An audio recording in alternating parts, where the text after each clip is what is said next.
30 organisations syndicales, publiques, privées et libérales ont exposé leurs préoccupations au candidat du PDCIRDA à la présidentielle de 2020, Aimé-Henri Konan Bédié. Conduite par son porte-parole, Zadi Gnagnan, cette organisation a été reçue en audience par l'ancien chef d'État qui avait à ses côtés, le secrétaire exécutif en chef Maurice Kakougi Kahué, son directeur de cabinet, Ndri Pierre Narcisse, la secrétaire exécutive en charge des mouvements des associations et ONG, Aminata Ndiaye. Il s'est agi pour la Confédération Générale Syndicale des Travailleurs de Côte d'Ivoire de traduire leur attachement au président Henri Konan Bédié pour les efforts consentis dans le cadre de l'amélioration des conditions de vie des travailleurs de Côte d'Ivoire, d'une part et lui réitérer son soutien dans la lutte pour la reconquête du pouvoir d'État, d'autre part.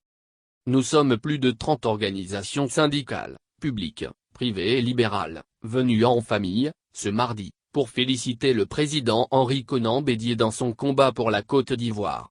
Nous sommes convaincus que vous avez beaucoup fait pour les travailleurs de Côte d'Ivoire, a-t-il indiqué avant d'ajouter, vous avez tracé un chemin. Chacun doit prendre sa place pour l'atteinte de l'objectif.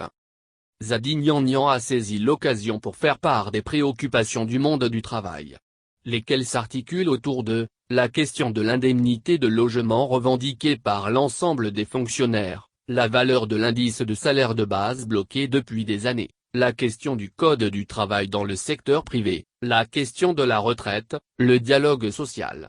Ce sont entre autres les points chers évoqués par le porte-parole de cette confédération des travailleurs ivoiriens. Sensible à la cause des organisations syndicales, le président Bédié les a rassurés pour la prise en compte de leurs préoccupations. Vos préoccupations sont prises en compte dans notre programme de gouvernement. Le dialogue étant le pilier du PDCI, soyez rassurés, le dialogue social sera inclusif, a expliqué le président Bédié. Aussi les a-t-il exhortés à l'union pour l'atteinte des objectifs pour la satisfaction de tous.